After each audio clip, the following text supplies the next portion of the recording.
Hello, namaskar, namaskar. My name is Pooja Dwivedi. Welcome to my class, The Daily Current Affairs, where we learn not only the significant events of the past 24 hours, but also how to develop skills for solving preliminary questions, because here is where many students lag behind. So without any ado, I would like to tell you that I provide the notes of whatever I teach here on my Telegram channel by the name of Pooja Dwivedi UPSC. You can find all the notes that I provide here only. Other than this, if you want to be in conversation with me with respect to the UPSC examination, you can do so with the help of my Instagram channel as well. These are the many things that we have to cover today. Last time I asked you a practice question with respect to the first event, and we are going to solve that question together. I will take the names of those students who have answered it correctly by the end of this segment. After that also, I will give you a practice question for the next class. So let's move ahead, but before that I would like to inform you that from 11th of August we are launching our batch. This batch will be the P2I batch, that means prelims, mains and interviews, and these batches will contain or consist of those specific things that are needed for UPSC 2024.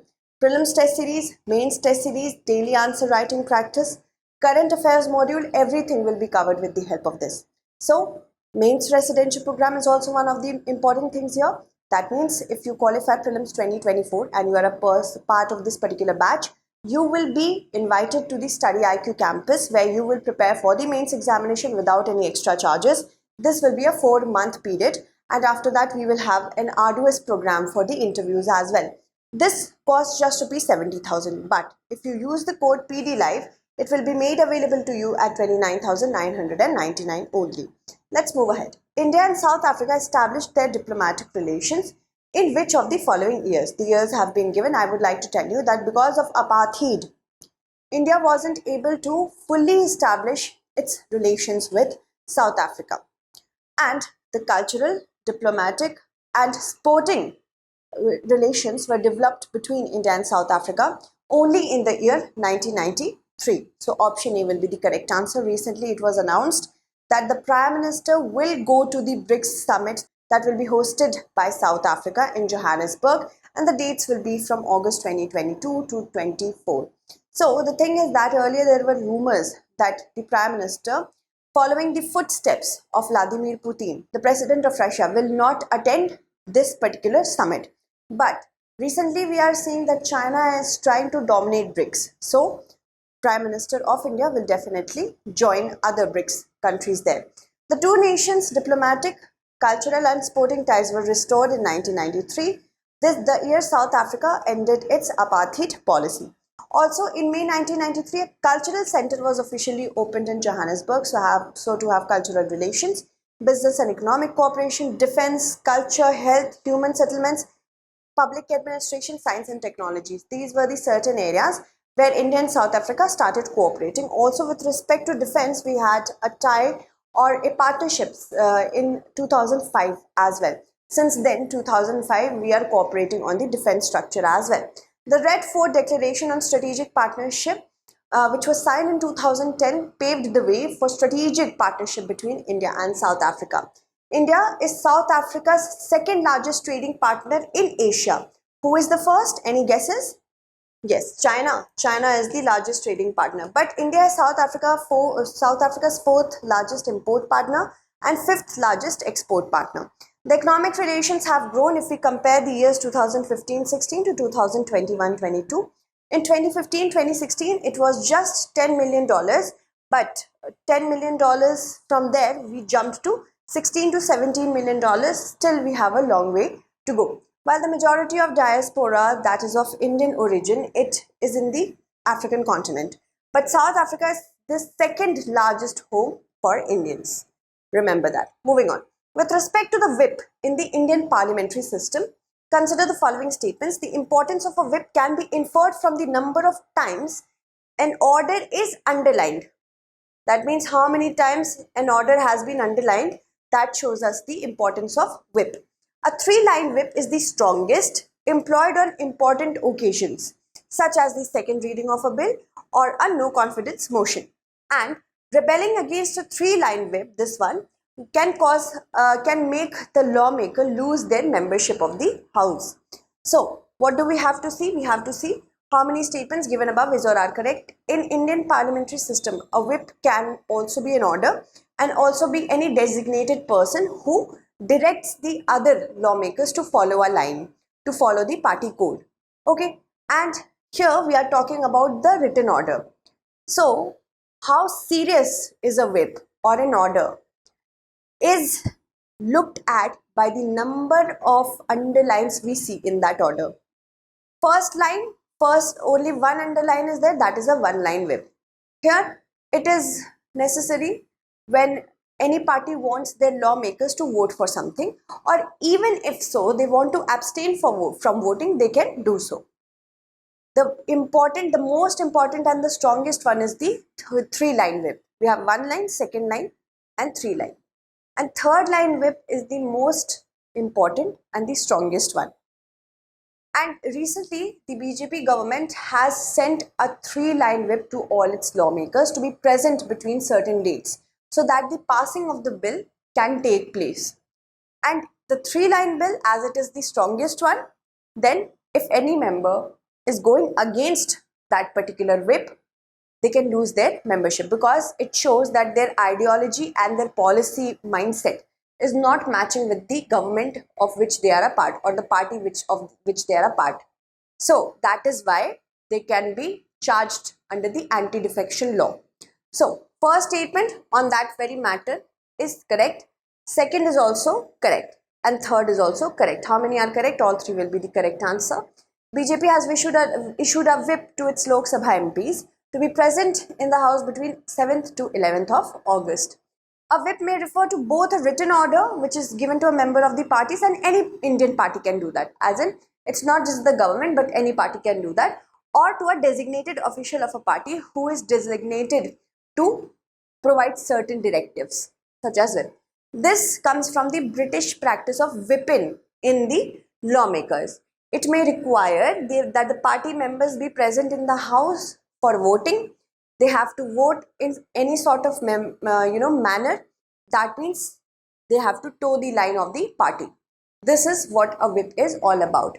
And the importance is, of course, known through the number of underlines. One line whip is usually issued to inform party members of a vote, and it also allows them to abstain in case they decide not to follow the party line. It's not very strong. Second is two line, which directs them to be present during the vote. And a third line whip is basically, called for certain very special occasions such as second reading of a bill or no confidence motion. And it places an obligation on the party member to toe the line. And that is why it is important and very serious, the three-line whip. Rebelling against a three-line whip can put a lawmaker's membership of the house at risk. They can be charged under the anti-defection law by the speaker or the chairperson, speaker in case of Lok Sabha, chairperson in the case of the Rajya Sabha. Exception is when more than a third of the legislators, they vote against a directive, effectively splitting the party. So this is an exception to the 10th schedule of the Indian Constitution, that is the anti-defection law. Consider the following states: Maharashtra, Kerala, Tamil Nadu, Telangana. How many of the states given above is or are considered to be highly affected by left-wing extremism? What is left-wing extremism? It is basically an ideology in which the members try to overthrow the constitutionally established government, and generally they target government symbols.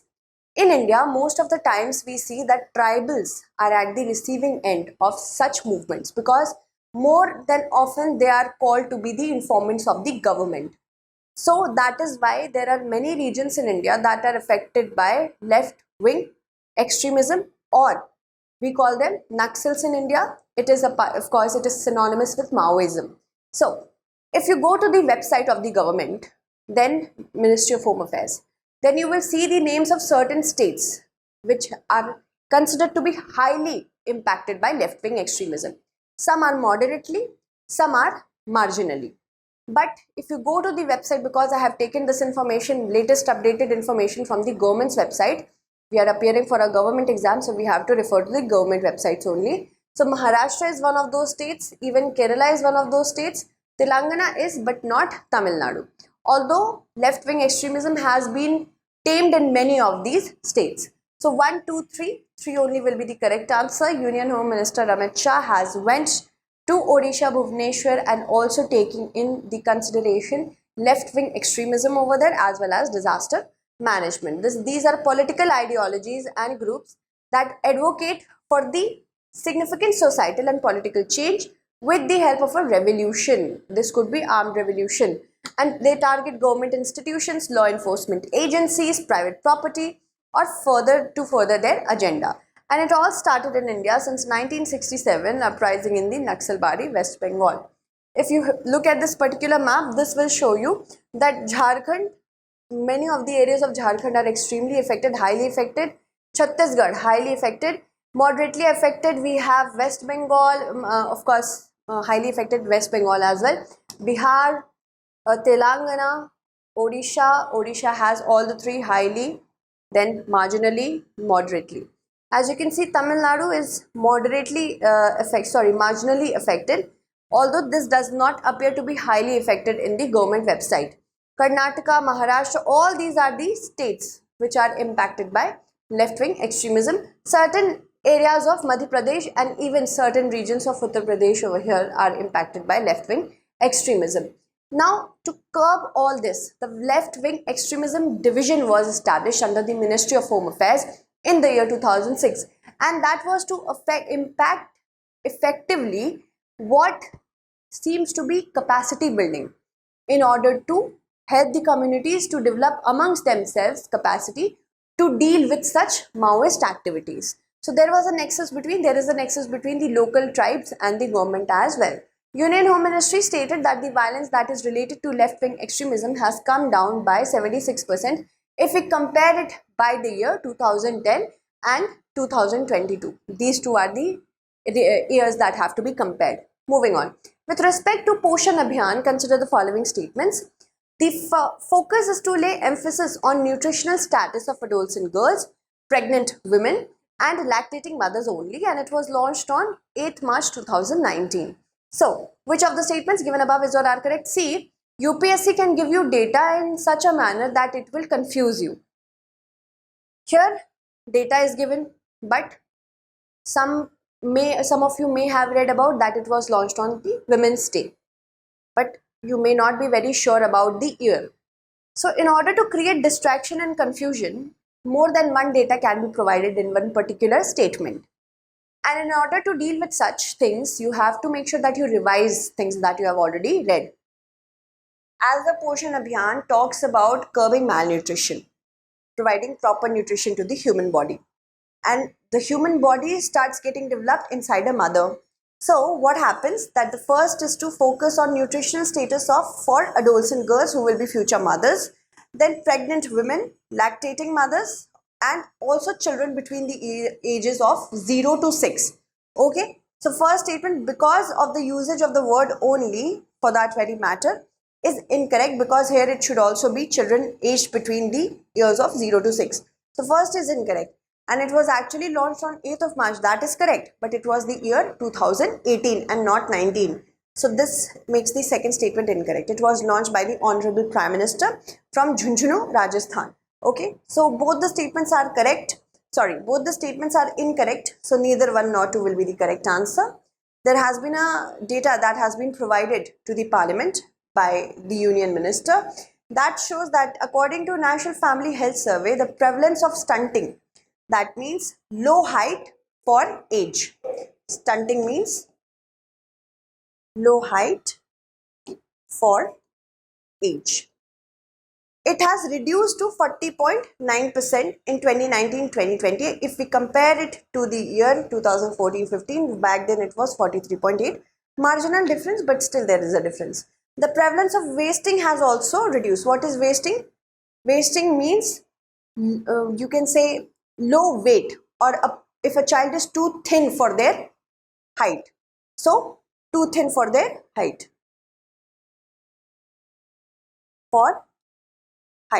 So that has also reduced to 23.2% from 27.4%. Okay. So this is what it should be. Remember, because sometimes we forget about certain things. If you provide data, you will get a lot of help through it. Now, Poshan Abhiyan was launched by the Honorable Prime Minister. I have already introduced you with these data. The focus is to have a basic emphasis on the nutritional status of adults and girls, pregnant women, lactating mothers, and children from 0 to 6 years of age. The targeted approach is there. That means it's a mission-based approach to reduce the level of stunting, undernutrition, anemia, and low birth weight in children. Also focus on adults and girls, pregnant women, lactating mothers, holistically, whatever addresses malnutrition. Consider the following statements. Asian and African buyers, they have shifted their exports to Brazil from India.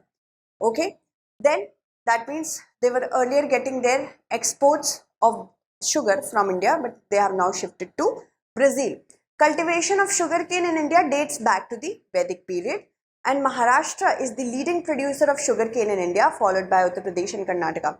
See, these kind of questions can be asked more so often, and these are so dynamic in nature that you have to be continuously updated with current affairs. There is always a tussle between Maharashtra and Uttar Pradesh who will be the first. And recent data shows that there is a new revelation. So how many statements given above is or are correct? It has been found out that sugarcane was in a variety.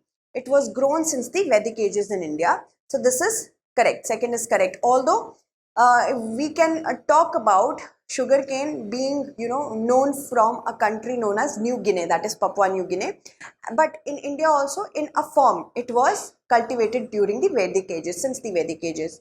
And recently it was found out that India's exports to different countries as compared to the Latin American countries is getting challenged.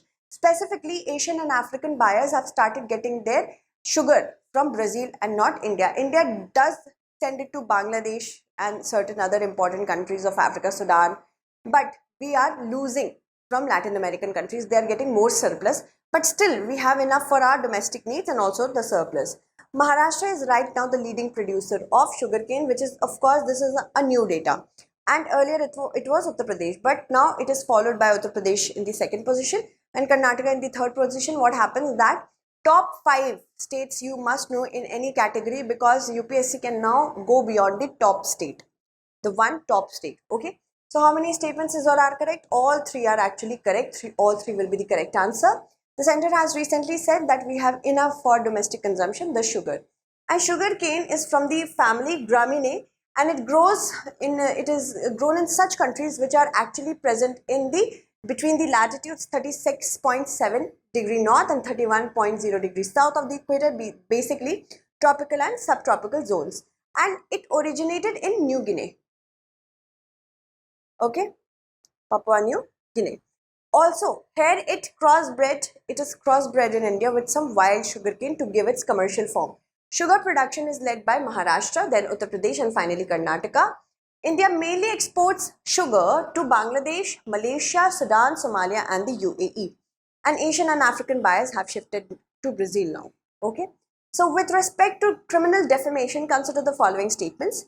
In India, it is dealt by the Indian Penal Code. It is not defamation to imply anything that is true about another person if the imputation is made or published for the public benefit. Also, the punishment for defamation is a rigorous imprisonment of up to 2 years or fine or both. Now we have to see how many statements is or are not correct. Recently, the Supreme Court has stayed the conviction of Rahul Gandhi over criminal defamation when he made a remark about the surname Modi. And this brings us to criminal defamation. There are 2 sorts of defamation, civil and criminal. Civil defamation is dealt under the law of torts, and criminal defamation is dealt under the IPC, specifically Article 499 and so on. So in India, it is dealt by the Indian Penal Code. But how to decide defamation? There are also 10 exceptions, amongst which we have one exception here. It is not defamation when a revelation has been made in the interest of the public. The bigger question is, how do we define what is in the interest of the public or not? If I call a surname Chor or a thief, then how will it impact that caste as a whole? Is that in public interest or not? This is the bigger question here. So this is one of the exceptions which is also provided in the IPC. There are 10 exceptions to defamation. There should also be an intent that if I'm making any remark about anybody, I have the correct knowledge that if I make this remark, this will harm that person's reputation or goodwill. And in India, according to the IPC, a goodwill or a reputation of a person is considered their property. Okay, so first is correct, second is also correct. The punishment for defamation is not rigorous imprisonment but simple imprisonment of up to 2 years or fine or both. See, UPSC will trick you with certain words such as all this. This has been replaced with simple. And if you're a very that kind of student who just wants to panic and do all the questions like that, then you can also get stuck here. So first is correct, second is correct, third is not correct one only. Also remember that criminal defamation is actually bailable. That means you can get bail under it, and also non-cognizable. That means if any police wants to arrest you, they have to have a warrant. Then only they can arrest you. Remember that. Now, BJP MLA Purnesh Modi, he filed the criminal defamation case against Rahul Gandhi over the Modi surname remark, and he says that he welcomes whatever decision has been taken as of yet. So there are two types of defamation, civil and criminal. Criminal is dealt by IPC. The objective is to punish the wrongdoer so that they do not do it again. It is codified. That means there is a system under which it is provided. Legal provisions are from section 499 of the IPC to 502. And judgment is based on penal provision. Punishment is imprisonment or fine or both.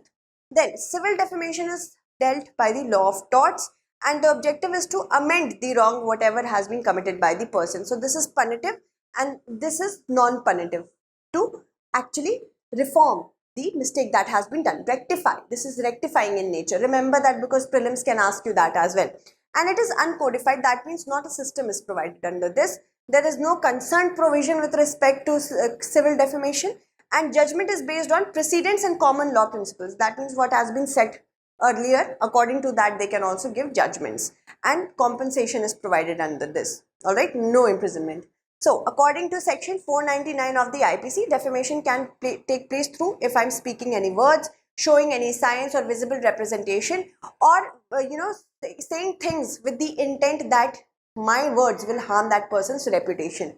And of course I have to have the knowledge, intent and the knowledge, that if I make this remark, if I say something against somebody and I am holding a position of power and I have enough privilege to have a platform like this, if I say something against some person, it will cause them first mental harassment, and also the reputation may also get damaged. So it is very important to know your position in life. Anybody who is privileged specifically, that is why we expect more restraint and more responsibility for a person who has two things: reputation in the society and privilege of a platform. If somebody has a platform, then that platform should be used for the benefit of all and not for your own personal vendetta. Okay, so this is what the entire system is about. If a person is convicted of defamation under section 499 of the IPC, then it is specified, the punishment is specified under section 500 of it. The punishment is just simple imprisonment for up to 2 years, or you can give a fine, or you can do both. Okay, if it is asked for by the court, of course. Consider the following statements with respect to India-China. Among all the states, Arunachal Pradesh has the longest border with China. Over 60% border roads constructed in the last 3 years were in states bordering China. So which of the statements given above is or are correct? Yes. Now, this is a trick question. How? Among all the states, Arunachal Pradesh has the longest border. If you miss this among all the states, then you can say no. Ladakh has the longest border with China. But Ladakh is a union territory, erstwhile it was Jammu and Kashmir. So that makes the first statement definitely correct. If it wasn't mentioned among all states, then Ladakh could be the correct answer over here and not Arunachal Pradesh. So among all the states, this is what I'm talking about. Just reading stuff is not going to help you. Getting checked by a question will help you. So Arunachal Pradesh has the longest border with China. This is correct. And over 60% of the roads that have been built accordingly for India and India's neighbors, that means on the borders of them, 60% has been done with the borders India has with China. And of course, that is very evident. The relationship that India has currently with China is very, strained, and we are in turmoil right now. So in order to take care of a future situation that may arise, if war occurs, then we have to be prepared infrastructurally. The first statement is correct. Second statement is also correct. Both 1 and 2 will be the correct answer.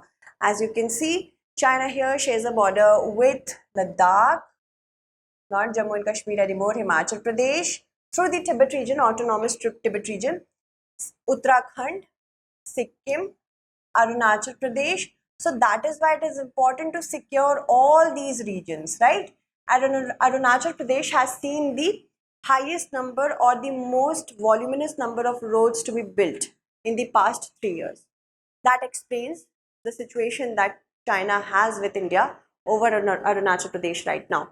Arunachal Pradesh saw the construction of maximum road length, and after that we have Ladakh, Uttarakhand, Sikkim, and finally Himachal Pradesh. Okay, and here it should be now Ladakh. This is from the government's website only. They haven't updated it as of yet. Here it should be Ladakh. Ladakh shares the longest border, 1597, and then we have Arunachal Pradesh, then we have Uttarakhand, then we have Sikkim, and finally Himachal Pradesh. Okay, we have a 3488 kilometer long border, but China says that it is just 2000 kilometers, which is not true. Approximately 2000 kilometers, which is of course not true.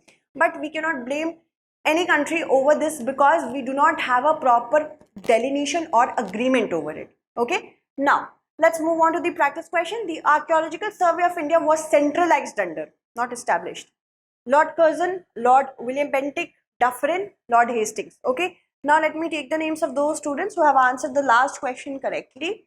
You can also answer this question to get your names in the upcoming class. Okay, so Simran has answered it correctly. Mandeep, Yalalinga, Shubham Singla, Saurabh, Yash, Pooja Roy, Vishwajit, Om Sharma, Tejas, Vignesh, Komal, Padmashri, Abhishek, Priyadarshan, Prosit, Riya Thakur, Khushi, Robinson, Vivek, Sandhya, Aman, Kasturi, then Shambhav, Krishna, Himanshi, Aman, Abhi, Mansi. Others have also answered it correctly. Let me take the names of those as well. So yes, Just Fun, Shivani, Joydeep, Ishi, Temporary Creation, so Rishabh, Shubham, Vaishali, Birds, you have all answered it correctly. All the very best for this question as well. Thank you so much for joining me.